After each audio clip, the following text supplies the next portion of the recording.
presents...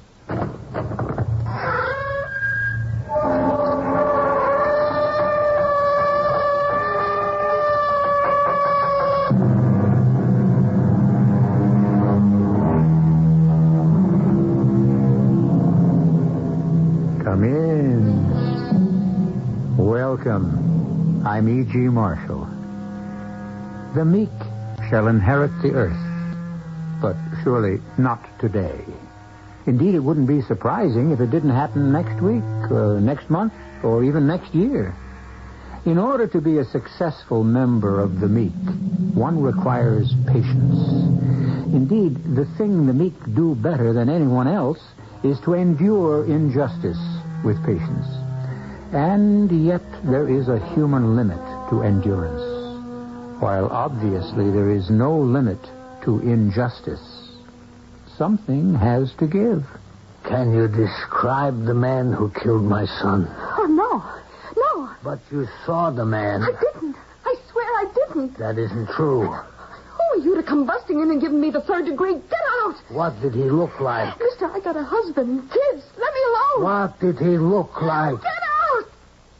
Yes, I shall get out. But I shall return tomorrow, and the day after, and the day after, and I'll ask you again and again, and you will not know a moment's peace until you tell me.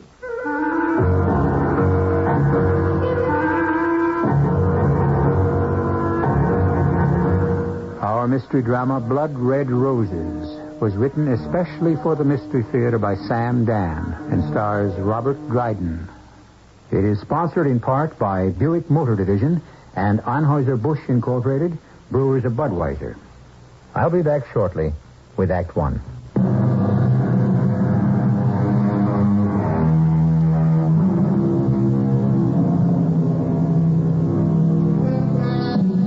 We walk, it seems, a narrow and slippery pathway between poetry and practicality. Poetry tells us to love thy neighbor. Practicality warns us, don't stick your neck out. Don't get involved. These are the voices of practicality. And in so many cases, they seem to prevail. Well, we're about to witness an exercise in both poetry and practicality. And you may judge which course has been the most productive. I have to stop. I gotta rest. I can't run anymore.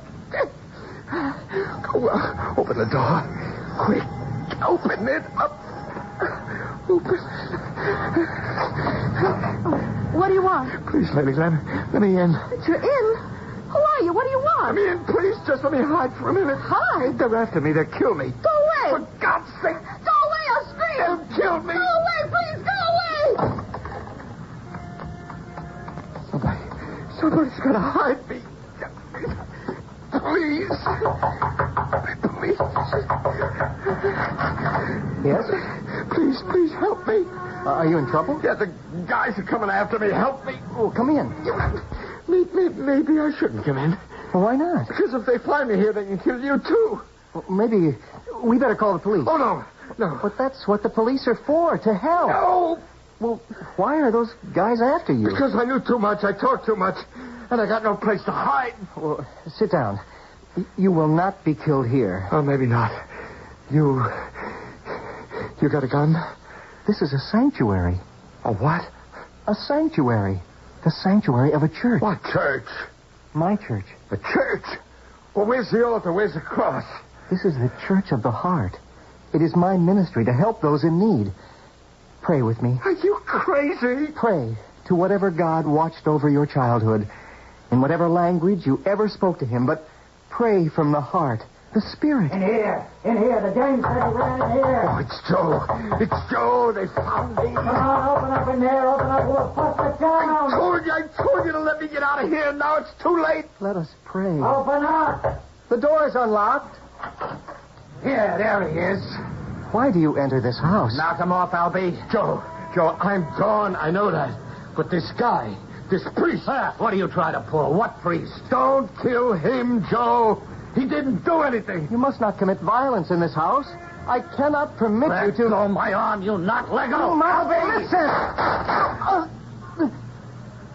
I forgive you. He's still alive, Albie. I forgive... You...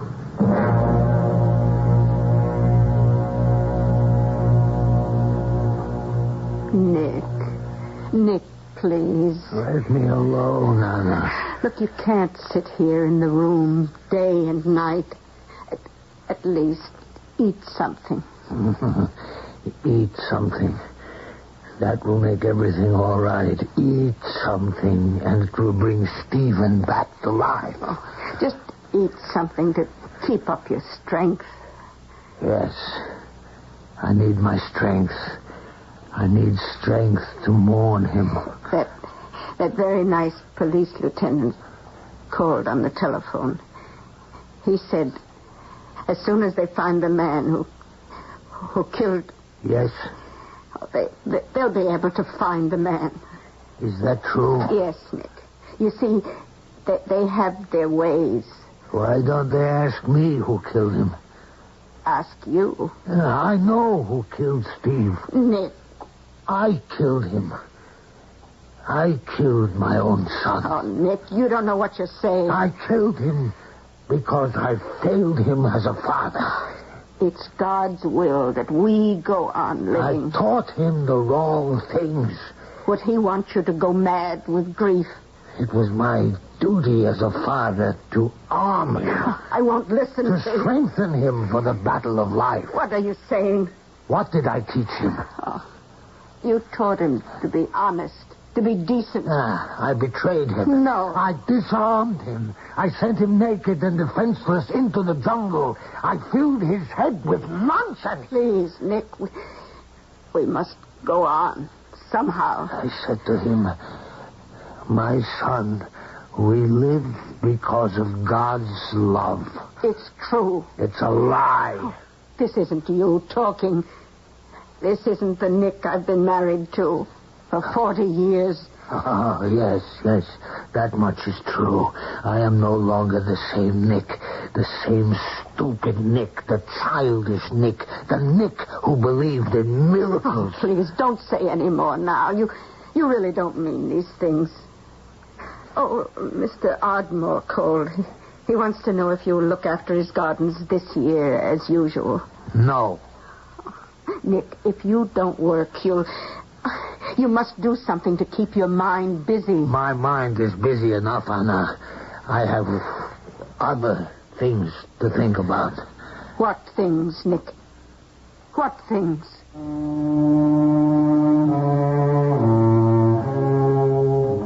What things? It only proves that women cannot understand what must be done.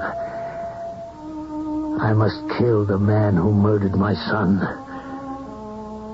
Even as I say these words, I feel a chill.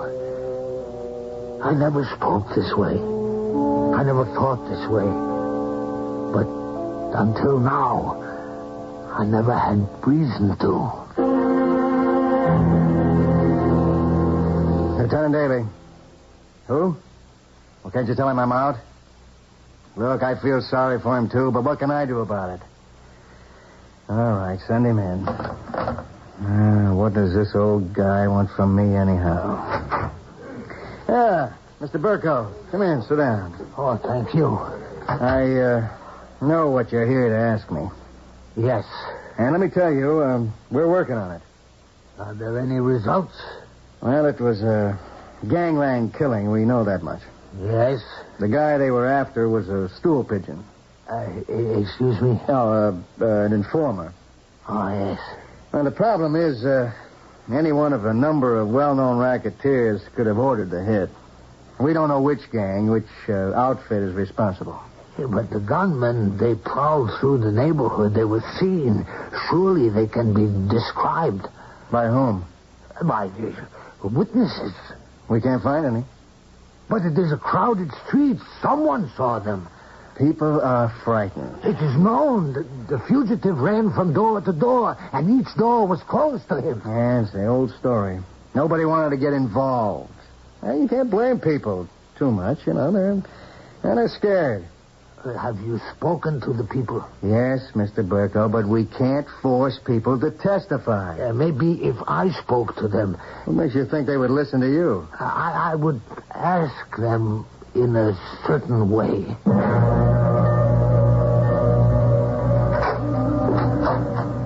Yeah? May I speak with you? My name is Nicholas Birko. I am Stephen Birko's father. Oh, yeah. You want to come in? Oh, thank you. Oh, won't you sit down? Can I get you something? A cup of tea, maybe? No, thank you. Oh, that son of yours, he was a saint. He's always there when you needed him. You ought to be so proud. Everybody in the neighborhood was crazy about him. The animals that killed him, the chair's too good for him. Can you describe the men who killed him? Oh, no. I really didn't get a good look at him. Describe them, please. Oh, Mr. Burko, look, I'm really very busy. I don't believe you. What did they look like? I think you'd better leave. You're frightened, aren't you? Look, who asked your son to be a hero? He asked for it, and he got it. Now, please, you better go. I will keep asking you. Please, I got a husband and kids. I got to protect my own. I won't stop asking you. Will you get out? Yes. And I will wait for you to tell me. I will wait outside. I will stand in the street in front of your door, day and night. And I promise you, you will not know a moment's peace until you tell me.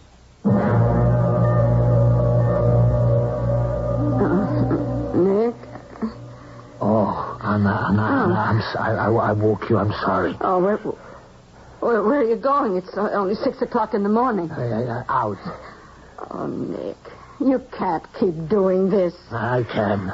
I will. I must. You just stand on the corner outside that woman's flat. I'll go back to sleep. People think you're insane. People may think as they like. Oh, Nick, you have to go back to work. This is my work. Your customers. They'll have to hire other landscape artists. All the flowers you planted for so many good people. It can't be helped. But what good does it do? Your only son was murdered, and you have no wish to avenge his death? Vengeance is mine, says the Lord. Ah, yes. But since the Lord shows no sign of taking it, I'll have to attend to it myself. Nick, it's raining outside. It's also raining on my son's grave. If you could only find peace. I will. On the day I avenge his death.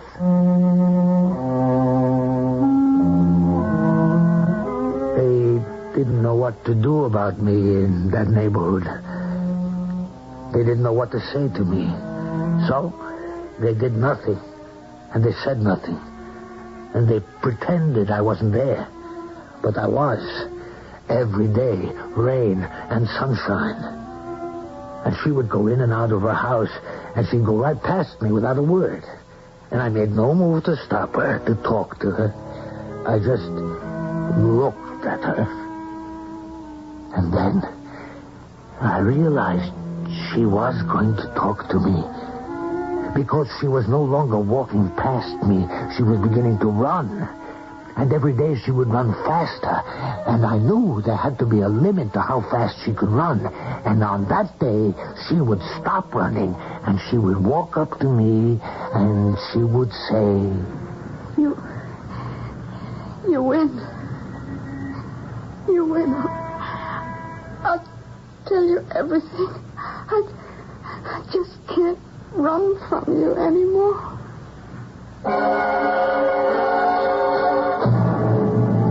Persistence has paid off. She's going to describe those killers. Joe, Albie, weren't those the names we heard? But what can Nick Burko do with the information? He talks about revenge, but these are professional hoodlums. Well, he has a second act in which to figure out a course of action.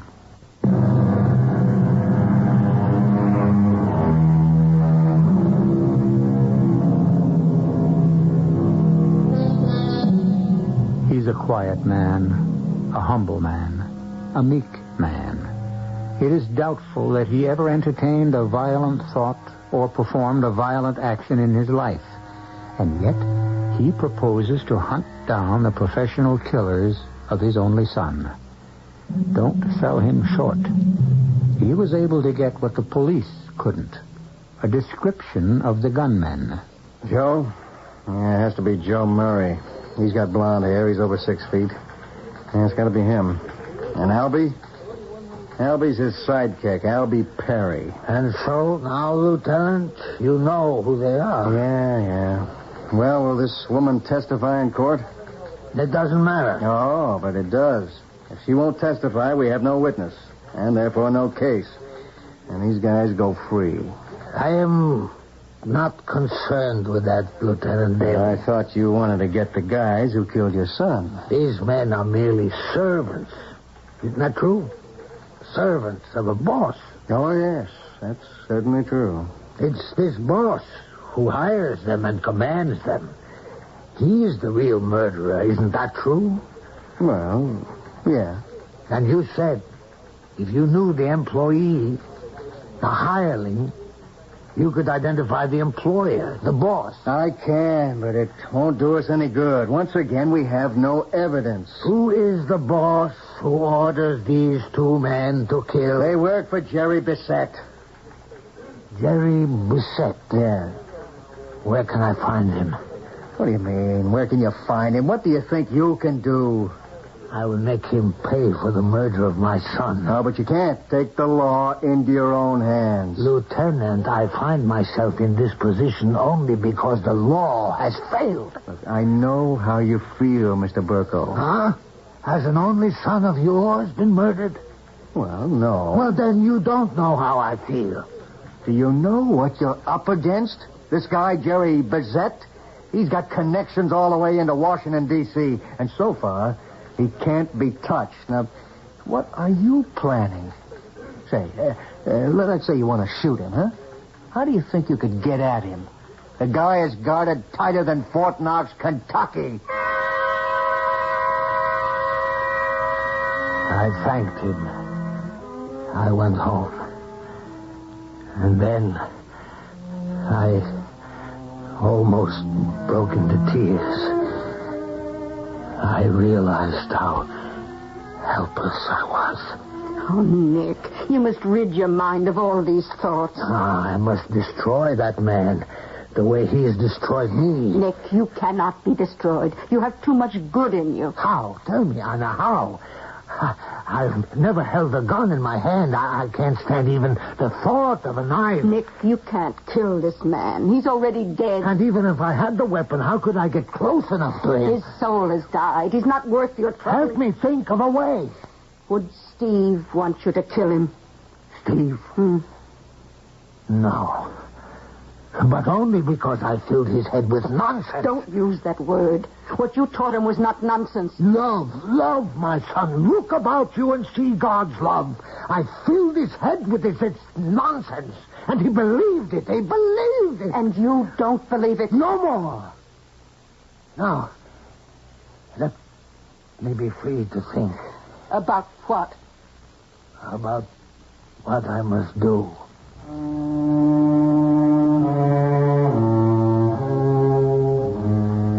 Suddenly, I felt as if a weight had been lifted from my mind. Now, for some reason, everything was so clear. Jerry Bissett. The untouchable Jerry Bissett. I would find a way somehow. And so, instead of wringing my hands and feeling sorry for myself, I decided to act. First, I must learn everything there was to know about Jerry Bissett. In the beginning, Lieutenant Daly refused to talk to me, but I haunted his office just as I did that lady's street corner. And I heard some gossip, and I took advantage of it. What are these? Those are roses, Lieutenant. I know they're roses. I never saw such beautiful ones. I understand your wife loves to grow roses. Yeah, what kind are they? It's a rose I have developed myself. I will tell her how to plant them, how to... Now, hold on a minute. Why are you This giving is a these? bribe. Oh, no, I can't take... And what am I asking for? Just information on Jerry Bissett. But you'll only do something stupid and get yourself killed. Well, that's my right as a citizen, isn't it? You know what's funny? Roses. Why? Roses just happen to be Jerry Bissett's hobby. What? This animal appreciates the beauty of a rose? Many of these animals have become domesticated in certain minor matters. They breed flowers, horses, dogs. They buy art. Roses. Yeah. He exhibits at all the shows. At the shows. What's funny, Nick? Roses. As simple as that. Roses. My blood red roses. And that night, I wrote a letter. I went to the library to write this letter because from now on, Anna must not be aware of what I meant to do. I must keep her out of it. Dear Mr. Bissett, I have developed what I thought was a new flower, which I call the blood red rose. A friend has told me that you have displayed such a rose at a show in the South. Will you please accept these flowers from one lover of roses to another and tell me if they are the same as yours? Nick? Who was at the door? Oh, the mailman. He gave me this letter. The envelope. Nick. Have you ever seen such an envelope? It's like parchment. I see. And it just has the initials J.B. Nick, where are you going? In the bedroom. Dear Mr. Burko, it was kind of you to send me the flowers. Even kinder to think that I could grow anything as magnificent as your blood-red rose. Roses, as you may have heard, are my consuming passion. When I find a fellow aficionado, I get to meet him, talk with him, make him my friend. Please let me know what day would be convenient for you to visit. I should be very happy to send a car for you.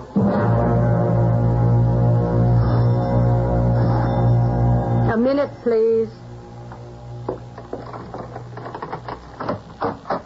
Yes? Is this the house of Nicholas Burko? Who are you? He's expecting us, ma'am. Who's at the door, Anna? Mr. Burko, I'm Mr. Bissett's chauffeur. Nick, what does this mean? Anna, everything is all right. I'm ready to go with you now, Mr. Just call me Joe. Joe. I could hear suddenly the voice of Lieutenant Daly. Joe. Yeah, it has to be Joe Murray. He's got blonde hair. And Albie's his sidekick. Tall, blonde-haired Joe and I walked downstairs and into the street and over to the curb where a large limousine was waiting. And behind the wheel was another man. Okay, Albie, let's move. Joe and Albie, the two men who had murdered my son. And here I was, riding in a car with them. Nicholas Burko, huh? Well, let me shake your hand. I thought I knew everyone who knew anything about roses in this world, but you are a discovery. Like finding a Rembrandt in the attic. I can't call you Mr. Burko. We gotta be Nick and Jerry, huh? The way we feel about roses, why, we got more in common than most brothers. My heart, it almost failed me. This man, dressed like a A dandy who used cologne. This man who it seemed I could almost crush with my two hands, this man was the terrible Jerry Bizet. No, must be a mistake. What do you do, Nick? I work as a gardener. I gotta correct you. You don't work. You create. And you're not a gardener, you're an artist. Who are you with? I work for myself. Well, work for yourself. But work for me. Turn yourself loose on this estate, Nick, and name your price. Yes, but Be what used to be called artist in residence, huh? Well, that's what you were meant to be. And let me function as I was intended, as a patron of the arts. You and me, Nick, it was meant to be. Was I going mad? I had come here to kill this man. And now we were talking about my working for him. This depraved killer who had the responsibility for Stevie's death.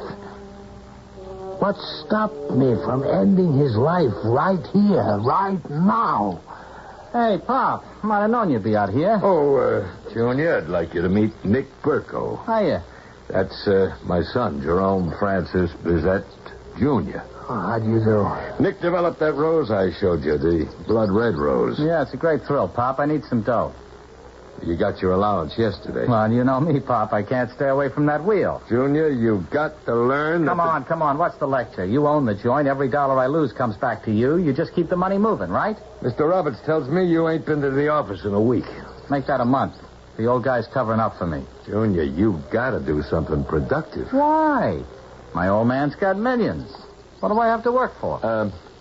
Suppose we discuss this some other time, huh? Yeah. Look at Mr. Burko. He's embarrassed.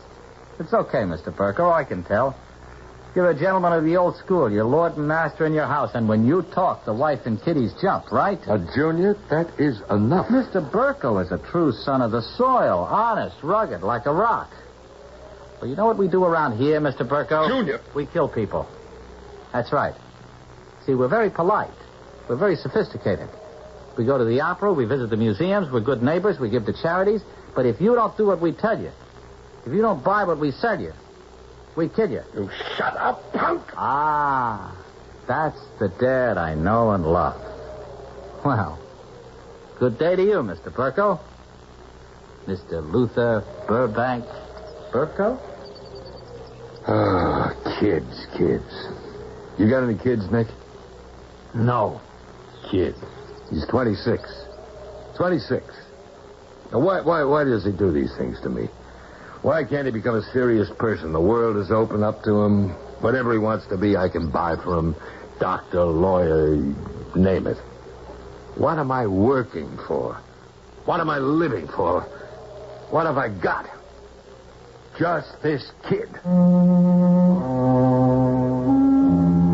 And now I knew I would not kill him by ending his life. That would be too short, too merciful. I would kill him the way he killed me, by taking away what had made my life worthwhile. I would strike at him through his son, his only child.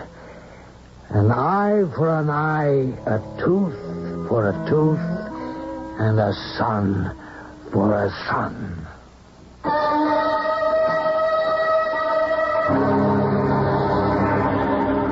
And that is the price. The blood price. The only problem is, can Nick Burko convince himself to exact it? Can a man suddenly overcome the habits of a lifetime? The snake can shed its skin, but can the leopard change its spots? There will be both shedding and changing when I return shortly with Act 3.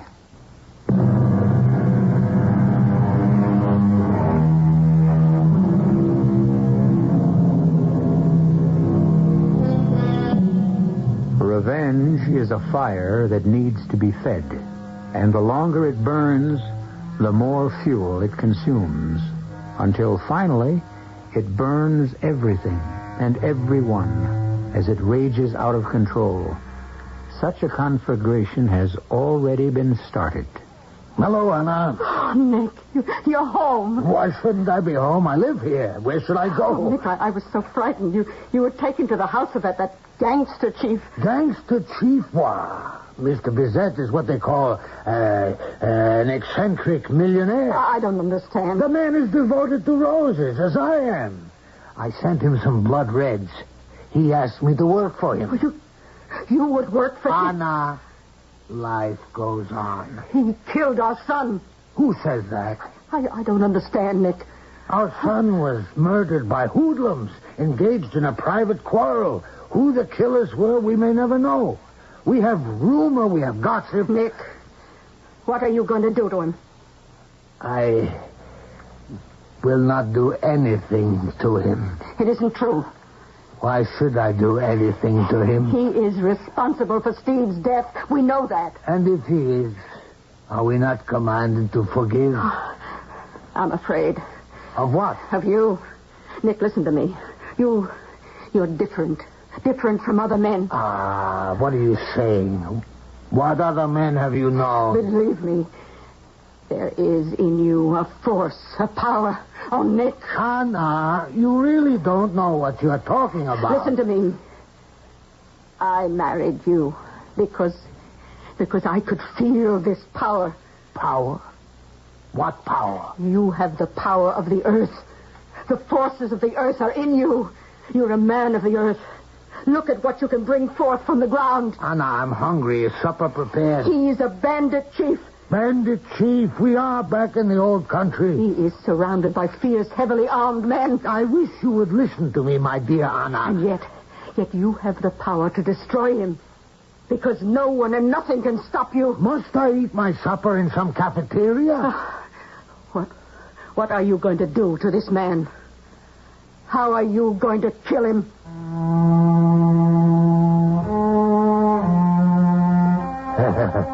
Women. And mine is the best of them. And even she has no understanding. I will take this man's son from him. I will rob him of the only precious thing in his life. But it seemed I must wait. He wasn't there the next day. Or the next weeks. Months went by.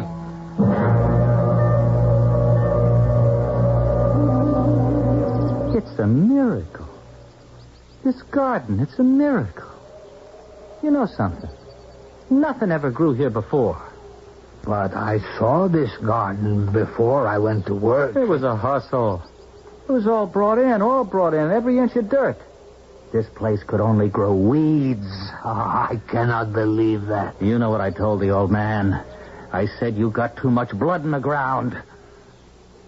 Why are you unhappy? Huh? Unhappy? Why should I be unhappy? I'm the one who asked the question. Who are you to question me? What do you know? What do you know about anything? What do you know? What do you know about anything? I had heard those words before. They were spoken to me by my own son. My own son. And with great fire and passion. What do you know? What do you know about anything? You're in America now, for crying out loud. You're not some ignorant European peasant. What are you trying to say to me, Stephen? Oh, wise up. You walk around all day with dirt on your shoes and manure on your hands. What do you know about anything? You have to be smart in this country, because what counts here is the almighty buck. That's what people understand. That's what people respect. And that's what I'm out to get. Stephen, listen to me. I know what you're going to say, and I won't buy it. Steve, look at this. Look at this rose. So what? It's just a rose. No. It's a special rose. It's my very own rose. It never existed before. This blood red rose. All the money in the world could never buy this rose.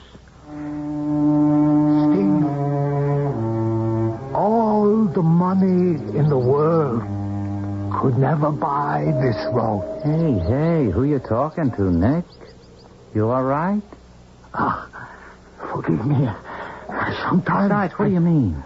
All the money in the world can't buy that rose. It's for sale, isn't it? Well, what I mean is that all of the money in the world could not buy that rose before it existed. With all your wealth, my son, with all your power, let me see you cause a rose to rise from this ground. Not even a weed will obey you if it isn't God's will.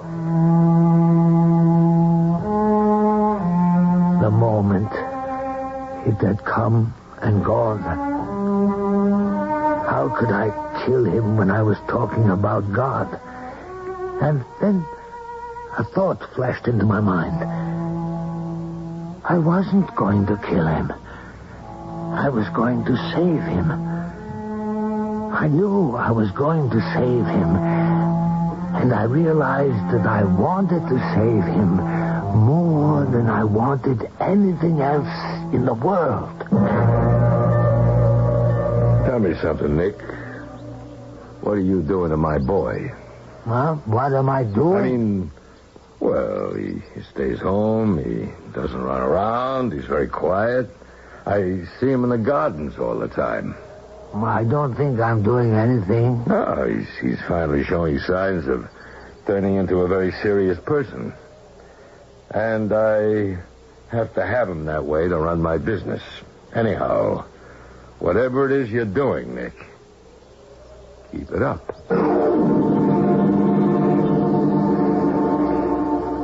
How did you get that rose to be such a red color? Such a blood red? That's not the way to say it. This rose does not obey me. It does not do what I command or desire. I only help it to become what it must be, what God has intended it to be. God certainly did not intend for any of us to lie, rob, murder. He only wanted us to love each other. Oh, love. This world needs so much love. What is it that you wanted to be? What was it that you wanted to do? I wanted to help people. Oh, that's a fine answer. And you have money? No. My father has money. But I won't touch it. It's blood money. How can you help without money? I'll give myself. There was a young guy. I read about him in the papers. It was a long time ago. I don't even remember his name. He went down into the slums. He wasn't a priest. He wasn't a doctor. He wasn't a lawyer. But he was there.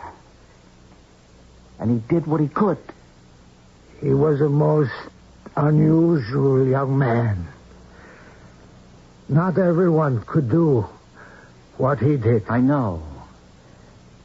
And maybe I can't either. But I'm going to try.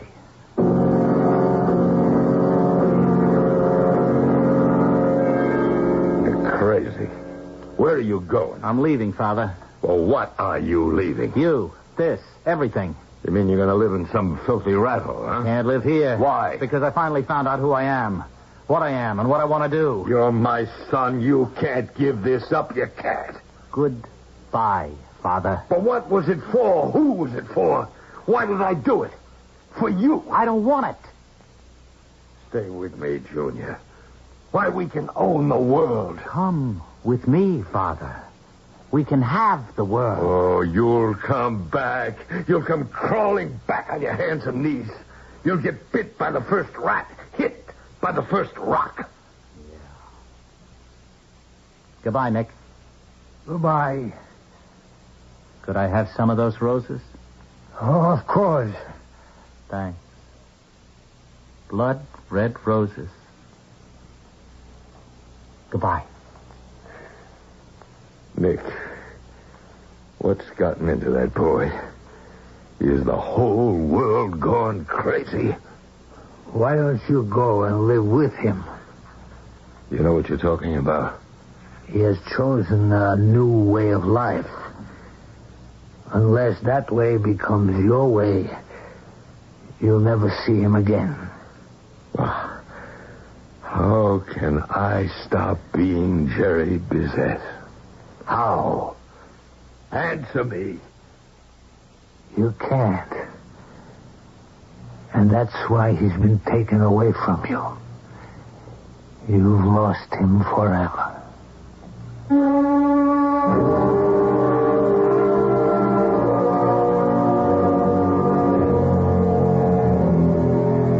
An eye for an eye, a tooth for a tooth, and a son for a son. Payment in kind. And that's the most satisfying revenge there is. And so Jerry Bizet loses a son, just the way Nick Burko lost a son. And you may say, well, Jerry's loss certainly doesn't compare with Nick's. But it does. It does. For a son is the reason a father dreams. And now, Jerry's dreams are as dead as Nick's. I'll be back shortly.